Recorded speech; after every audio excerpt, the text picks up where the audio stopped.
tonight, I feel funny in a small room talking to this microphone. tonight. Do I really need that? If they can hear you, then no. You guys can hear me, right? Yeah. I feel like I'm 7 feet away from him using a microphone. Phenomenal show again. You know, it's hard. I sometimes feel like I come in the room and I go like, oh, I'm excited about the show, and oh, it was a great show once again. It's just hard to put into words sometimes when we come into these. I knew this was a good lineup coming in. I knew the card was good, had high hopes for it, but then it's just there's something about the talent here. The hunger of it, I don't know what that is. If it's the hunger of, you know, young guys trying to just outperform, trying to make their mark in the world, what that is, young guys and girls. But it's at a different level. And without, you know, talking down to them, I'm proud of all of them because they come in here every single time.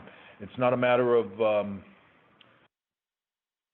anything else. They just want to leave it all out there. They just want to deliver for everybody. And I think it just shows in their passion, their pride of everything they do from the moment they walk out there through.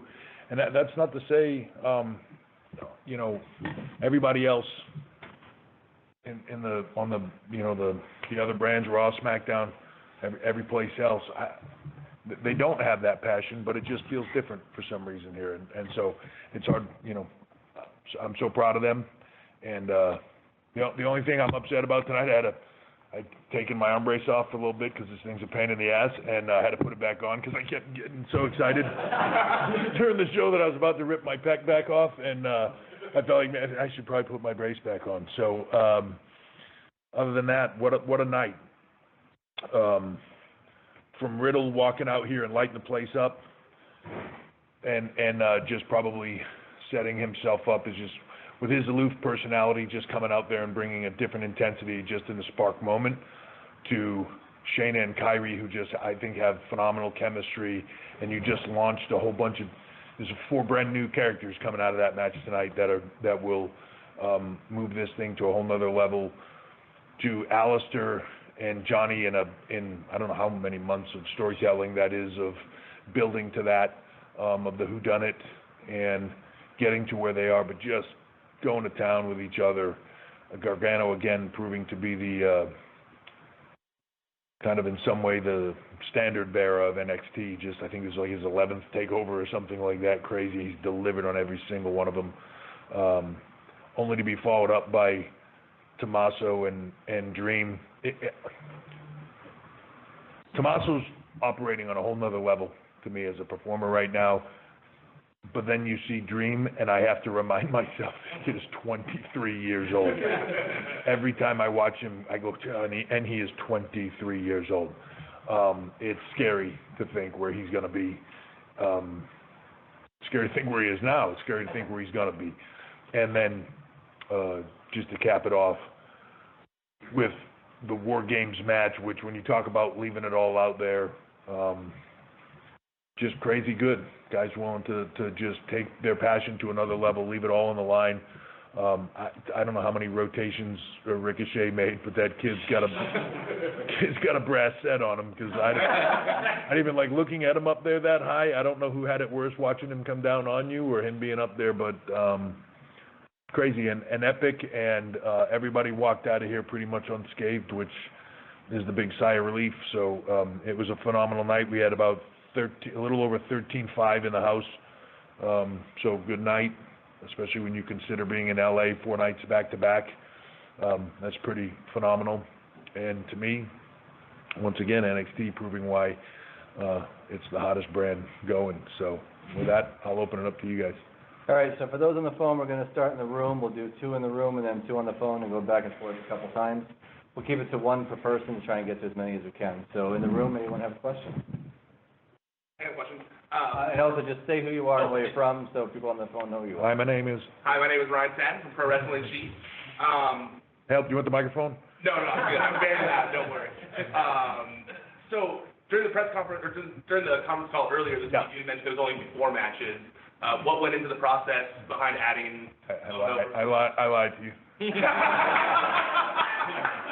Sometimes I do that. Yeah, no. Look, to me that I wasn't lying then, but I'm lying now that I was lying to you then. So sometimes it's nice to be able to give a surprise. It's nice to be able to do something cool and different, right? So you build to a match next Wednesday. People know he's going to be in the building, so it's a cool moment because they know he's going to wrestle on the prior show that we're taping that airs after.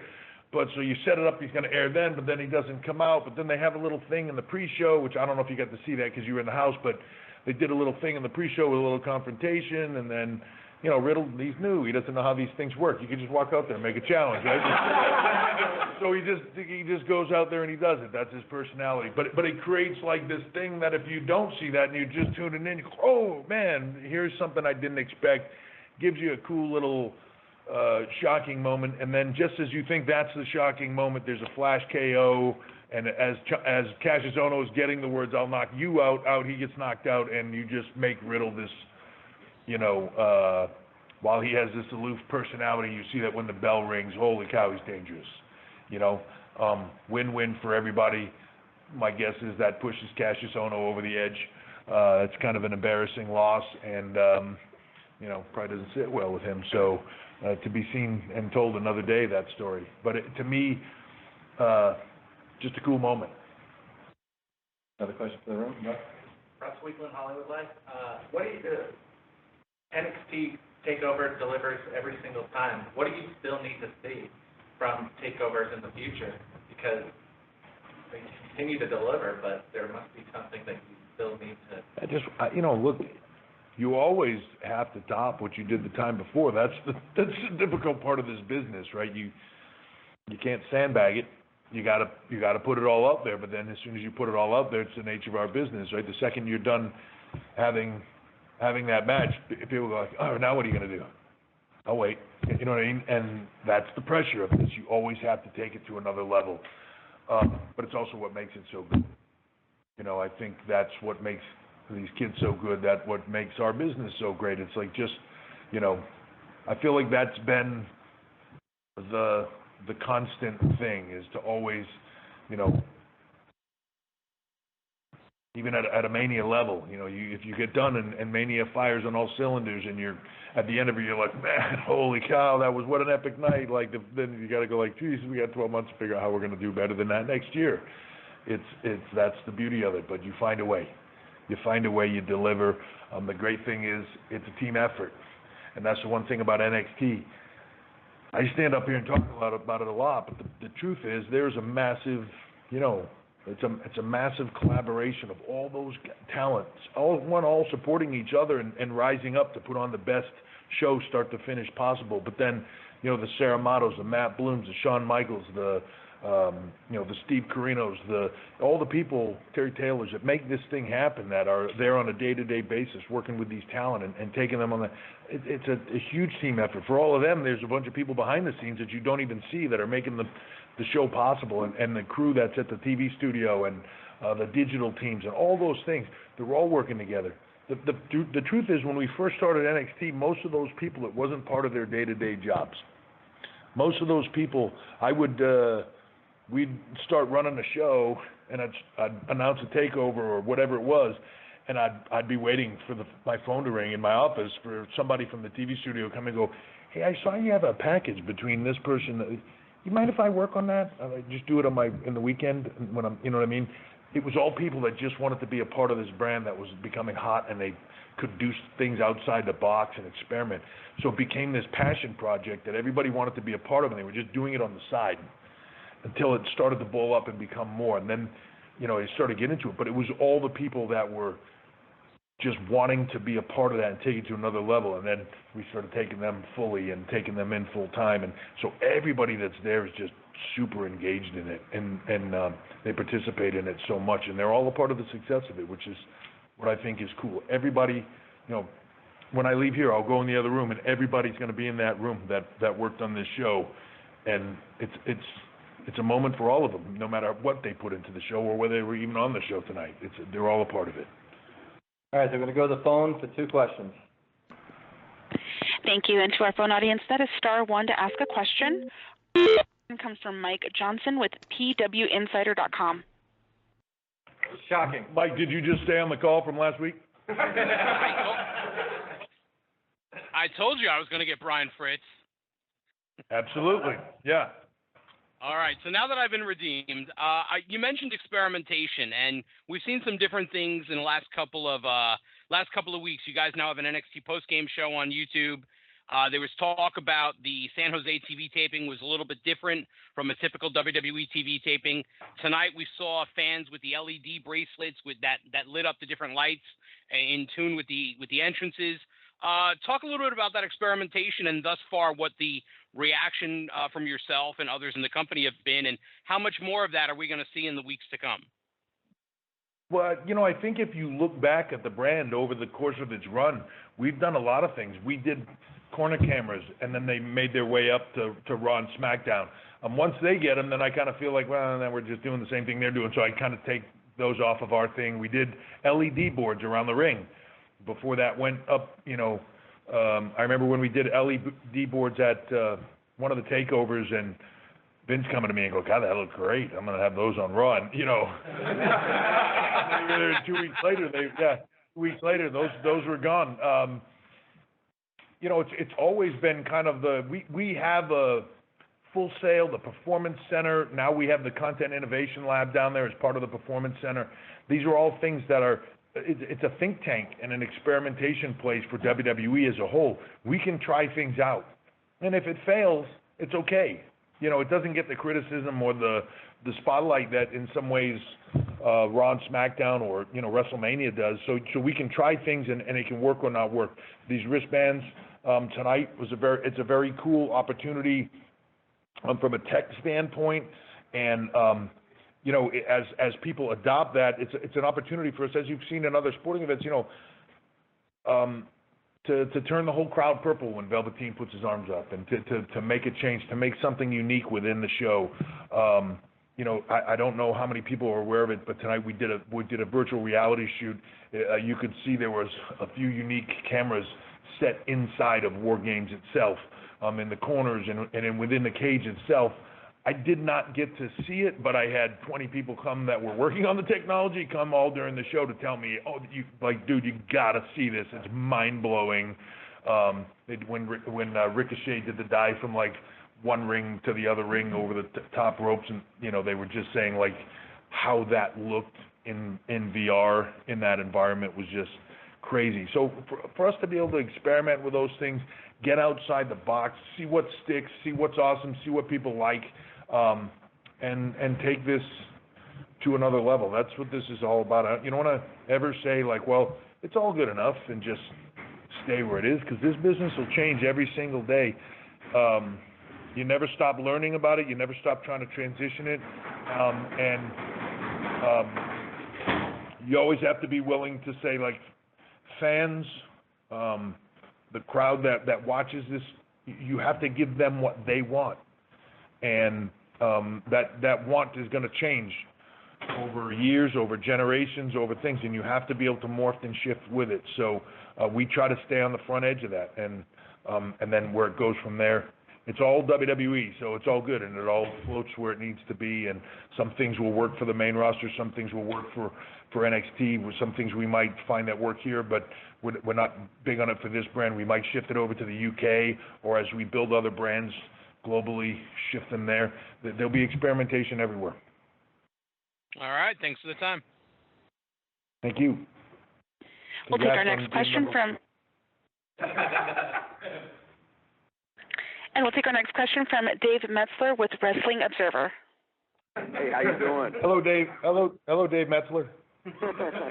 Hey, so I was actually going to ask about the San Jose, because I went to the San Jose on Thursday, and what was the idea as far as, because it was essentially, it felt more like a house show than a television taping, which isn't a criticism at all. It's just what the feel was, and I was just wondering what was the thought process. It was just an experiment, or I sort of sitting there got the idea that it was the idea of maybe ideas for new network content, new network specials, where you do a house show with a little bit of a TV flair.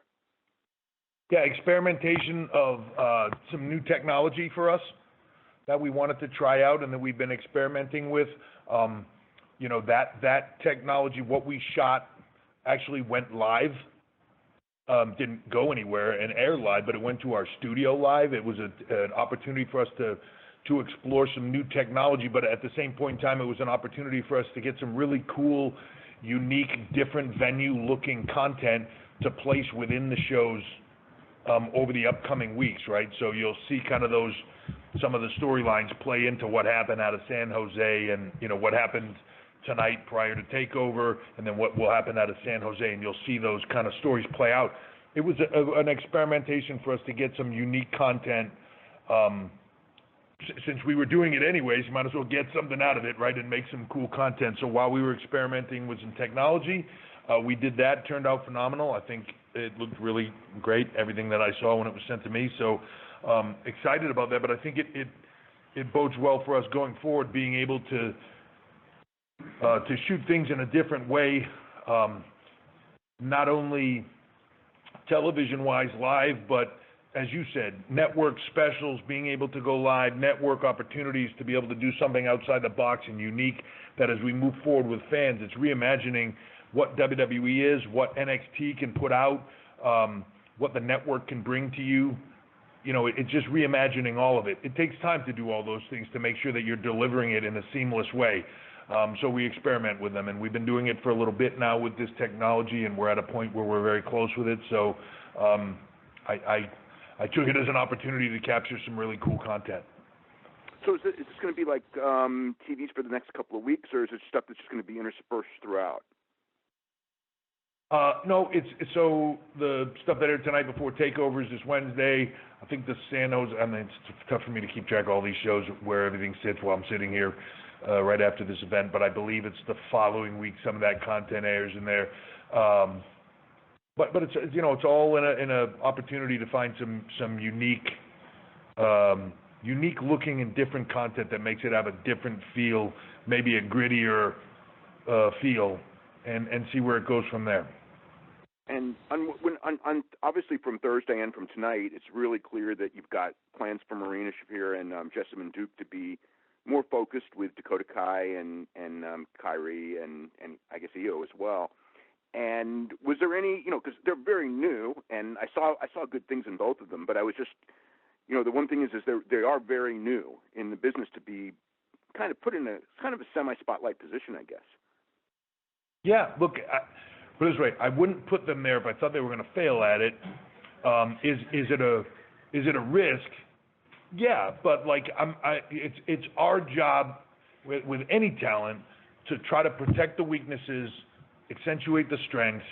You know, we saw them do what they do tonight, but it's not like I'm going to have them run an Iron Man match tomorrow.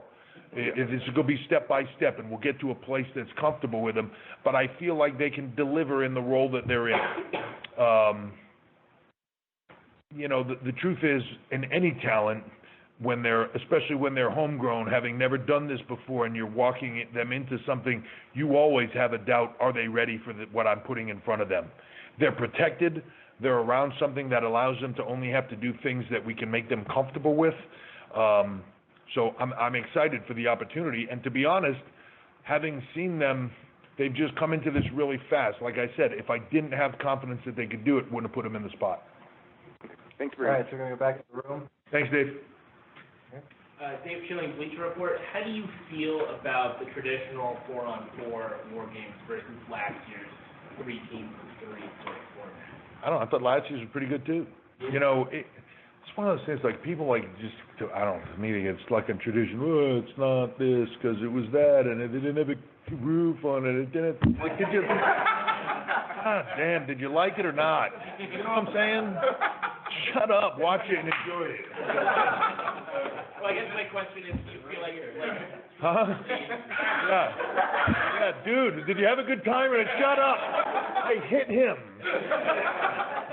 Structurally, did you feel like it was a more cohesive match, or like just from like the pure artistic, like your tour's vision? Yeah, look, when you have 3 teams in there, so 2 rings with a bunch of people in it all fighting at the same time, tough to follow on camera sometimes, right?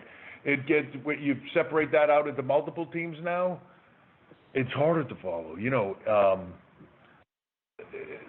that from a technology standpoint of us following that, I think it's a cleaner story with two teams, and you know why they're there, and you know what they're fighting for, and it's very straightforward.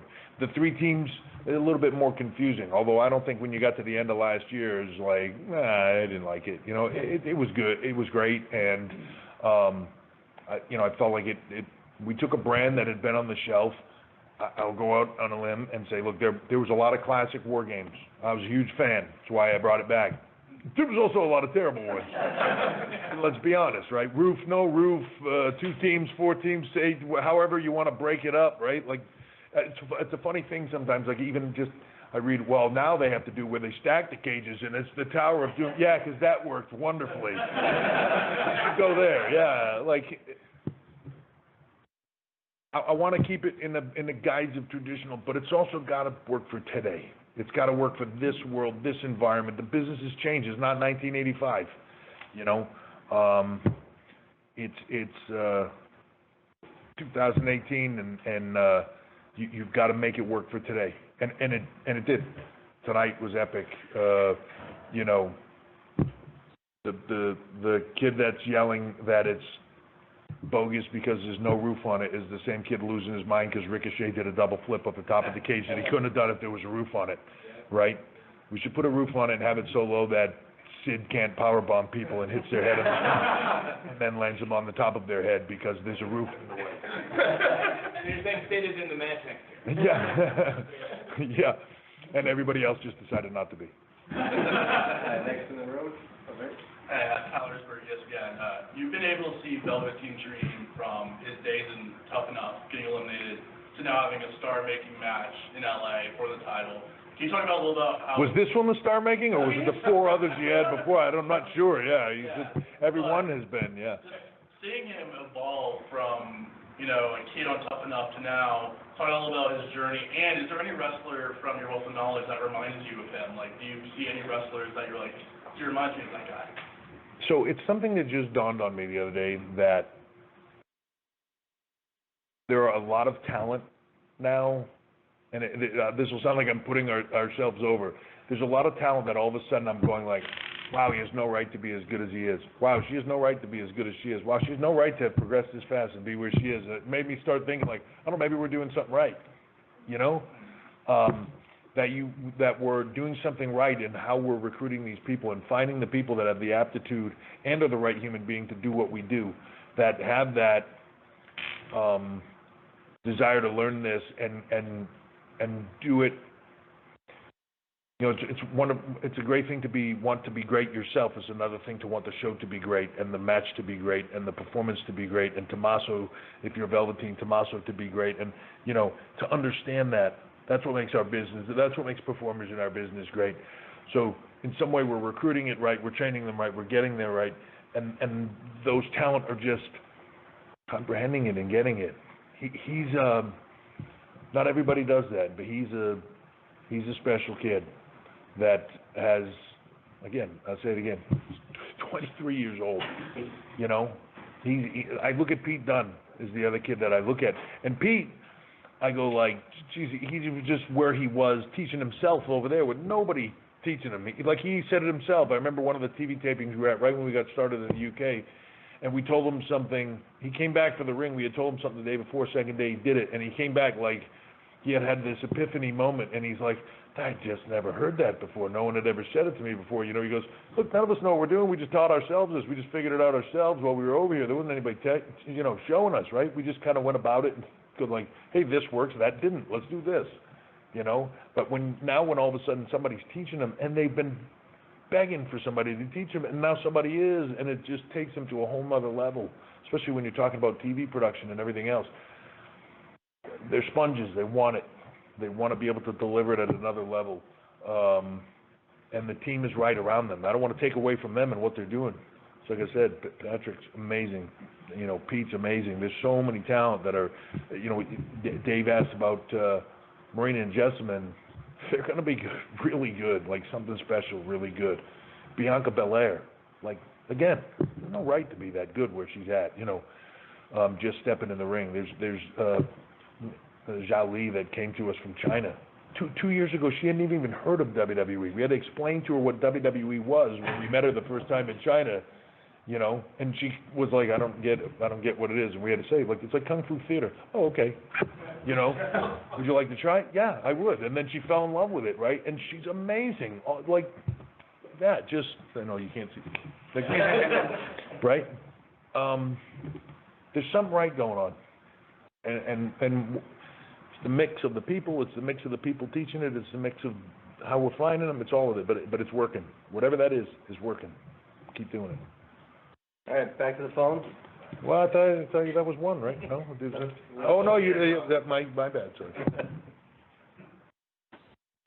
We'll go to Sean Ross Sapp with Fightful. Hey, Sean. Hey, how you doing? Bobby Fish apparently was helped out by officials, and this is Pete Dunne's first match in about 6 weeks. Can you give us an update on maybe how they are physically? I know Bobby Fish obviously just came back from an injury recently. Yeah, both fine. Like he came back, was fine. He had a moment in the ring where, you know, when you've had something surgically, let me try that again. When you've had something surgically repaired, the first moment you take the big shot to that surgically repaired thing, there's a moment where you're like, oh my God, I did it again. And then you realize, no, wait, no, it held together. I'm good. I think that happened to him in the match. He just went with it from there on out. Yeah, he was fine. Pete, he had broke a little bone, I think, in his foot, and it was one of those deals where he was working on it. He knew his foot was bugging him. He did it, and then he kind of went back and found out, I broke a bone in there, and they, told him if you want it to heal, you got to stay off it for a few weeks. So that's what we did. He was fine coming into it tonight, didn't bother him, and he was fine coming out. Like I said, all the carnage that you witnessed tonight, everybody leaving it all out there, and everything that you saw, pretty much, unless there's something I haven't heard yet, pretty much everybody walked out unscathed. So thanks. It's a big, yeah. Okay, another on the phone. We'll go next to Adam Martin with WrestleView.com. Hey, Adam. Hey, hey, how are you? Good. So you kind of stole what I was going to ask you about Velveteen Dream, so I've been trying to come up with an interesting question about him, and I think this might work. You talked about him being 23, obviously being very young, but is it his presence in terms of the way he just walks out there in front of the crowd that impresses you, or is it the in-ring? Because I just haven't really seen someone his age kind of catch on so quickly to the cameras like some other talent takes some time to do. Yeah, I got news for you. That didn't work. The question. Try to come up with a question that worked, didn't work. No. Look at that. The thing that blows my mind about Velveteen, 23. It's not one thing he does well. That is the kicker to me that makes me look at him and go, Jesus, he's 23. Like, if you do one thing well, like you just happen to be really good at that. You have a personality, you get the character down, but the work's iffy or whatever, or the technician side of what we do, so to speak, is not quite spot on. He gets it.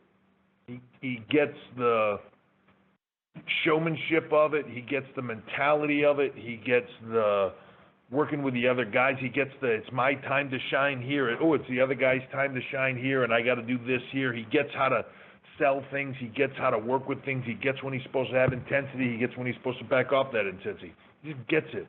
And it's a learned thing, but it's also something that's just there with him. And he's the kind of kid that gets it when he does get something brought to him. It's not, okay, now it's going to take him 3 or 4 months to get it ingrained in him. It's like oh, great. Yeah, no, I see that. I got it. And then he's just doing it. I see change in him. We do TV on I don't know, every 3 weeks, 4 weeks, whatever that is, that I probably see those guys doing television. I see change in him every single time I see him. As good as he is, I see him get better every single time I see him. Does he have hiccups because of whatever maturity or because of he's 23 years old? Absolutely, everybody does. But he's coachable, and that's the ticket. So, it's hard to put my finger on what he's good at because he's good at all of it, And I don't know if I mentioned, he's only 23. All right. Well, you did answer the question very well. That actually was my question, so you did answer it very well. Thank you. Awesome, thanks. All right, Dale? Daryl Litch, IGN and Wrestling Compadres. I wanted to know, WWE NXT UK, is there any chance of stateside shows for them and also a takeover? So, well, right now we're focusing, as far as like shows, we're focusing on UK, obviously, because they're brand. You'll see some, I shouldn't say some, you'll see a lot of involvement in them, obviously, around WrestleMania week, and as that comes to be, whether that be, activations throughout, but within Access and creating content, and there'll be a lot of involvement there. As we come into the beginning of the year, you're going to see that brand begin to grow again, and we'll have a big announcement coming up. We're going to be there, I think it's this coming week, end of next week or something like that, is TV in Liverpool. Hard to keep track of these, they're coming fast and furious. But so when we're in Liverpool, we'll be making a big announcement there about first quarter of the year coming up, something big going on there. Obviously not hard to figure out, but we'll be making big announcement. And the brand has been wonderfully successful. It took us a while to get it rolling. We wanted it to be right. Had a few glitches on our side of just the timing of it all. It didn't work out exactly the way we wanted to in the beginning. But now that it's up and running, it's been up for a while now. Wednesdays is becoming this massive destination site on the network for NXT UK, NXT itself, and 205 Live. The traffic there has been amazing. The response to NXT UK has been amazing. People love the show. I think across the board, it has the same gritty feel as NXT, but yet feels wholly unique, and has its own unique kind of UK flavor and feel to it, and stylistically slightly different, and it just feels, while in the same vein of what you love, it's slightly different, and that was the goal. So really happy with that. Obviously, I'm not happy exactly with everything about it, and we'll change that. I'd be shocked if I was. It'll constantly change. As I said, you're constantly going to evolve it. But that's what we'll do, and you'll see that happen in the beginning of the year. But we'll announce a lot of that at Liverpool. As much as you'd love to get the scoop, and we got to give it to them. All right, last question. Let's make it count. That was right here. Pressure's up. Pressure's on. There you go. I'm John Moore for Wrestling.net. Hey, John. So, you have a lot of new incoming talent. We saw Mia Yim recently, Io Shirai, new characters. Also, we see debuting characters from the live event circuit, like the Forgotten Sons. Same thing I remember you mentioning on the last conference call, that there's plans to laterally move people possibly from SmackDown or Raw over to try to improve them and at the same time boost the brand.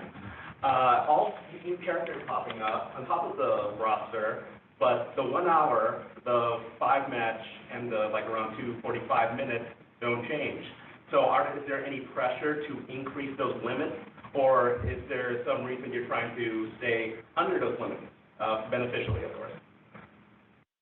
So there's reasons to try to stay, I think, where we're at. I don't feel like it's a bad thing to have an abundance of talent that you don't have to overexpose. I would rather do that than see everybody every single week, and then, after a while, you start going what's new and what's, you talk about TakeOver tonight. Prior to the show tonight, you saw Keith Lee, but even that's a guy upcoming. Lars was not on the show, right? You saw him prior, but wasn't in TakeOver itself. EC3. You can go down the list. There's a lot of top people from the men's side that weren't on the show tonight. You mentioned Forgotten Sons. You can talk about the Street Profits, talk about Heavy Machinery. All talent that have the ability to jump up. And then you get to the women's division. We already talked about that earlier. There's a plethora of talent, but I think it's a good thing, because as they morph and evolve now, you're not just going to get the same thing every single takeover. You're going to get not get the same thing every single show. It might be an hour show. I also think it allows us to use the network, and it allows us to use social media to continue to evolve these characters on a 24/7 basis, where you might not see them this week, but yet you might go to the YouTube Performance Center channel that we just launched. You might go to the network and see a lot of content that all these guys are creating, that Content Innovation Lab. We just launched it down in the Performance Center. If anybody's, some of you have been to the Performance Center, some of you haven't. If you want to see the lab, it's cool. It's an opportunity for us on a 24/7 basis. We have a team down there that can create content on that 24/7 basis, whether live, whether, there's, Tudor's Orange Jeremy shot a vignette the other day that I can tell you probably 5 years ago would have been about a half a day, maybe a day shoot, would have had a team of probably 20 people working on it, and would have cost a lot of money with a lot of a crew and a lot of people shooting a vignette that over a series of weeks would have lasted, all of 5-10 minutes of total content, maybe. He shot all of them, was done lighting, shooting, editing, and all in an hour, and had it sent to me on my phone already to watch them. You know what I mean? And it cost $0. These are things that we're doing right now, working on, and it's just launched. So our ability to be able to create content on a 24/7 basis, I want to try to get people to where the show becomes the showpiece, but yet the 24/7 is where it can be at. You can talk about characters, debut things, tell me about them behind the scenes, their lives, the whole thing. That makes me engaged in them, and then I am excited when I see them. I don't know, when I was a kid, you didn't necessarily see everybody on TV, and you get really excited when you would see them. And it's part of it, that anticipation, that build. You have to talk about them. You have to keep them fresh in the show. You can't forget about them and, they had a storyline, and then 3 weeks later, that storyline continued because you never heard about it in between. You have to be able to continue it and carry it. Is it a challenge to do that sometime in a 1-hour format? Yeah. Sometimes are there other things I'd like to add into the, as you said, 2-hour, 45-minute, 3-hour show? Yeah. But then you start getting into the standpoint of, does it start to get too long? Does it start to get, where, I don't want to put a pee break in the show. I said today, I had to run downstairs at one point in time. I had to wait for a package to come on just so I could make the mad dash and come back up and not miss anything. But I don't want to put that in the show. I don't want it to come down. I want it to be what it is. I want you to leave tonight wanting more. I want you to leave the show on Wednesday night going, man, I wish there was just more show to that. But I love it. I wish there was more. I don't want you to go like, I got to get through this last 15 minutes, But we'll see. Again, keep your finger on the pulse of it, see where it goes. If it gets to a point where we feel like we need to add more, good problem to have. You have too much talent, and you're trying to figure out a place to put it all, to get it all out there, because it's so great. People are demanding more. That's the sweet spot, not the other way around. And with that, we'll leave the media wanting more. We'll talk to everybody. Talk to everybody on the road to Takeover Royal Rumble weekend, Takeover Phoenix. Thanks, everybody. Thank you all very much. And thanks for coming to these things and being a part of them. I really appreciate it. It's meaningful. Thank you. Have a good night, everybody. Thanks for everybody on the phone.